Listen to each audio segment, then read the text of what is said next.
Obviously, following the game last night, we were made aware of a potential situation that occurred during our game against Tampa Bay. And clearly, from our standpoint here as an organization at MLSE, our ownership in dealing with Brendan Shanahan over the last 5 years, the issue of homophobia used in a discriminatory way or even casually is one that, especially in my discussions with Brendan and the work that we've tried to do here in establishing our environment and culture within our organization, is one that we do not take lightly whatsoever. Our whole goal as an organization is not only within our locker room, but within all of our facilities, that this is a safe, not only a safe, but a very welcoming place for people of all sexualities, sexual orientations, or people who are questioning both. Obviously, when events like this come up, it forces you as an organization to evaluate where you're at. Are you doing enough? And it's something that Brendan and I have talked about at length throughout the 5 years that we've been here in conjunction with Steve to examine where we're at, what we're doing, and how we can continue to reach our objective of making not only our locker room, but all of our facilities a safe and welcoming place for all people. After I was getting ready to leave here last night, and Steve made me aware that there was a movement on social media that had alleged that Morgan Rielly had used a homophobic slur on the ice, directed at Brad Meyer, the official, returned back to Scotiabank Arena, called Morgan back, and the league at that point got involved, and we cooperated fully with the league. When it came out that it was Morgan who was alleged to have used the homophobic slur, was surprising to me, to say the least. I've known Morgan now for 5 years, and this is a cause that he supported socially throughout his time here. And a few weeks ago, independent of all of this, had gone to our community department and to Steve Keogh and asked to be formally involved in the Pride Parade in Toronto this upcoming June. So knowing that from a few weeks ago, and then combining that with the incident of last night, I was very surprised that Morgan was alleged to have said such a thing on the ice. And instead of going on the defensive last night, we went through the process with the league, which, and obviously, as everyone has read, involved communicating with the official who was right there beside Morgan, and reviewing all the audio, and obviously speaking to Morgan about it, who unequivocally denied it, knowing Morgan's character and how definitive he was that he did not utter a homophobic slur. I was relieved when the results of their investigation came forward today. That said, I think it provides us all an opportunity to look at what we do in these matters, how we support these matters, and what we're doing to create a safe environment in our facilities and in our locker room for everybody. And at that point, I'll turn it over to Morgan. Yeah, last night after the game when I got home, I was made aware that there was a video and I was alleged to have used a slur on the ice. At that point, I came back to the rink to meet with Kyle, and we talked about things, and I told him what happened, and at that point we agreed to let the process play out with the league, because they were going to take action. And I was 100% confident that I didn't use the word, so we allowed the process to play out. It was difficult at times to not make a statement because how strongly I felt about it, and the fact that it is a very important issue. But I'm very happy that it came out today, that word wasn't used by me. And, I think it's an opportunity for us as a team to realize that there's really no place for slurs like that in sport and in life. And moving forward, I think it's important that we realize that. And I'm happy that the statement came out the way it did. Thank you. Go ahead, Kevin. When you two listened to the audio, what do you actually hear? Was there your F-bomb there and then something else after from the bench? I've listened to it so many times, and I've heard every different theory, and you kind of convince yourself you can hear hundreds of different things as you go through it, as every different theory of who said what mic did it come from. There's 10 mics that are used in a game like last night. Which mic picked it up? Where was it from? Was it the same cadence of voice?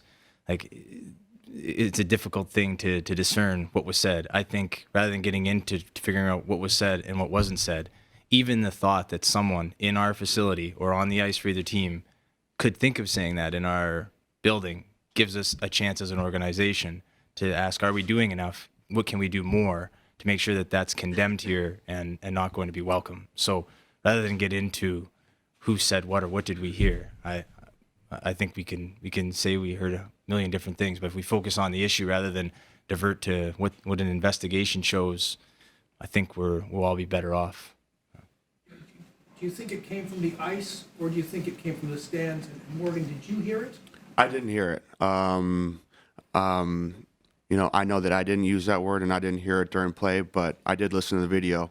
And, you know, there are different ways to listen to the video. And when it's a topic that's very serious, you tend to, you know, think what may have been said, but I know that I didn't say it and I didn't hear it during the play.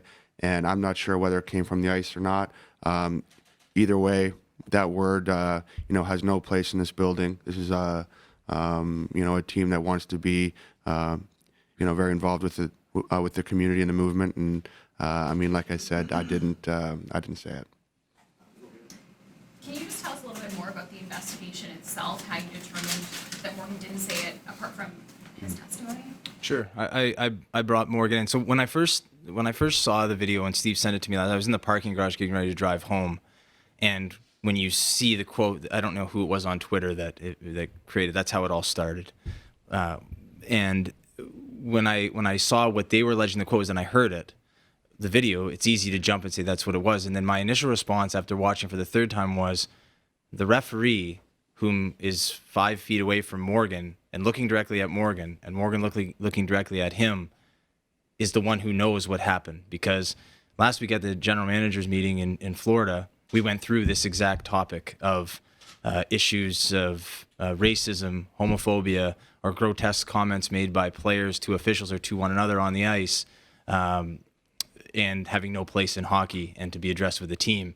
So my initial response was that was just 4 or 5 days ago. If a player who was hot at a non-call said that to an official, the official, in my opinion, would have right away ejected the player from the game. And so the first step was, for me, sitting down with Morgan and asking Morgan directly to his face, this is the video, what did you say? And he was unequivocal in his statement that he didn't say that. That word did not leave his mouth. The next part was the NHL, of course, contacting the official, Brad Meyer, and the official stating that did not happen. I did not hear Morgan Rielly say that, and Morgan Rielly did not say that to me. So, or I did not hear it in the game, and Morgan Rielly did not say it to me. And then subsequently, the league went through their own investigation, like with Sportsnet and Fox Sports, who were covering the game, through the different audio of the game and all the different microphones used in the game, the technicalities of which I don't understand as well as I ever envisioned needing to or should have. But, you know, they went through all that and did that investigation on their end. So did the official hear it in the moment? That's a question for him. My understanding is that the official did not hear that, no.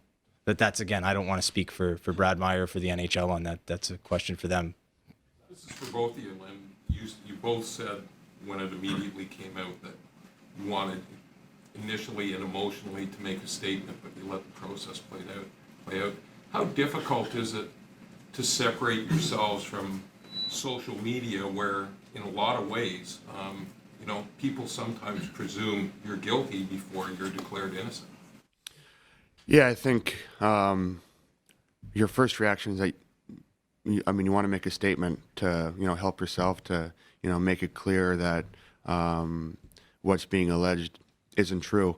But after meeting with Kyle, you know, we felt that it was important to let the process play out, and be it difficult because the issue is extremely serious. I was confident that it would work out because I know what I said. And I think that was the right move to let the league, you know, go through their channels. And, you know, it was a long evening, but I'm glad that it worked out. What I would add, Mike, is that in talking to Morgan, So I don't think the team or Morgan are victims at all, and I don't want it to be perceived that Morgan feels that way or that the team feels that Morgan was slandered. I think some people rush to judgment, and that's what happens in 2019. But there are a lot of people in our community and people that we know, or people who have family members, and where they are affected by homophobia every single day in our community and all throughout the world. And every time it's even thought that those types of words are uttered in our facility or anywhere, I think we have to do our part as the Toronto Maple Leafs to use this situation to continue to do our part to rid casual homophobia, vulgar homophobia, things that make people of any sexuality or sexual orientation feel uncomfortable and unsafe in our facilities. And I think that's, in talking to Morgan, he's of the same mind, and that's where we stand on it today. Josh, well, just going back to the actual use of the word, just so we're clear, like the league said that Morgan didn't use the word, but are they saying that it was used, or they're not sure? Because people were saying that, well, maybe it's rag the puck or whatever. Is there any? Did you get a clear indication of whether the word was used at all? I think when you hear it and it's attached with, if I say something to you and I say, this is what I'm saying, and I write it out, and so immediately that's in your head, so that's what you hear. And then as any controversy or conspiracy theory evolves, different people hear different things. They have different elements that get involved. The league, I think the way that it played out was did Morgan say that it was accused that Morgan had said this on social media, that Morgan had said it to the official regarding a non-call.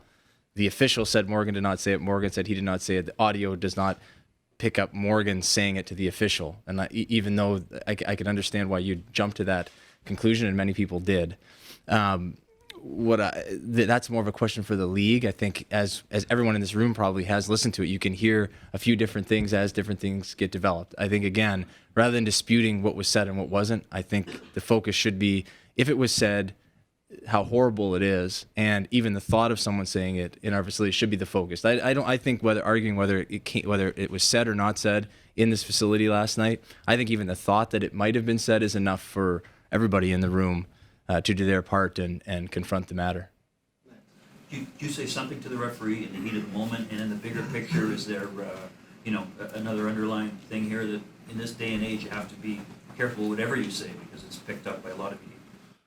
Well, I think we're aware, of the microphones in the building. I think that, you do have to watch what you say, but, when it comes to slurs of any kind, there's no place for that on our team and in this rink. So, to go back to, exactly what I said, I'm not sure, but I know that I wouldn't have used a homophobic slur, and I know that I didn't. And I think that's important, and I think that, that has to be our stance. And, like Kyle said, the fact that there's even a chance that word did get used last night means that there's more that can be done from a player standpoint in regards to equality. We'll take two more questions. Kyle, you've marched in pride parades before. Why does this issue matter to you? And Morgan, it sounds like you had chosen to march in the pride parade this year. Why does this issue matter to you? Well, I think it's important because, there's lots of people that, have very hard times and, struggle with this. And I think it's important that we support one another. And, there's been examples over time with this team taking part in that, Kyle especially. And I think, when leadership supports something, the players follow. And, it's not just with sports that this is important. Within our lives, this, happens every day. And it's important that, we're sensitive to it and we're aware of it. It matters to me, Bruce, and Shannon and I. It's something that we talk about a lot, and Brendan, Steve, and I have talked about it at length since we've been here. And it goes back to my time in the Sioux. My thought on it has always been, in managing the team and thus responsible for the players, coaches, and also for the environment that's in our facilities, both in our dressing room but also in the stands, that it's incumbent on us and management to build an environment where if someone were gay or were questioning their sexual orientation, that they don't feel that they have to come in here and be somebody that they're not, and that we can create an environment where even if they don't come out, if they are gay, that they still feel safe within the confines of our building. And I think by us supporting that's really the hope, is that people see that we support it. We understand that it is a challenge for people to potentially come out if they are gay.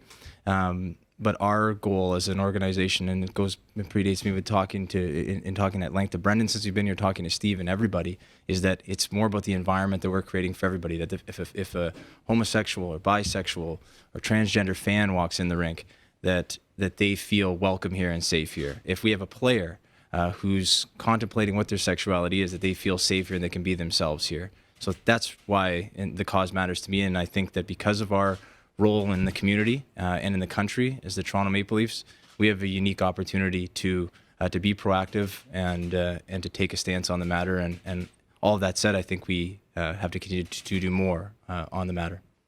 I know you said the investigation itself was quite complex. There's so many cameras there. Did you narrow it down to which camera it came from, what area of the arena the audio could have come from? And is there some responsibility to find out who sent this when a video like this gets shared so many times? So the question, we did ask the question to, can you narrow down which microphone it came from? And it was, I think it has to do with the quality of the microphones tonight. Steve can provide the exact answer. But my understanding was that they were not able to pick up which microphone. It's the way that they track the audio in the game with where the puck is. And I'm not qualified to speak about that, unfortunately. I would defer to Steve and his question. And I do think if we can objectively say that was the term that was used, yes, we certainly would always act on it, and we don't have any appetite to just ignore it. And that's sort of the reason why we're here today, is that even the thought of it being said is really why we wanted to be here and come out and confront the matter head on.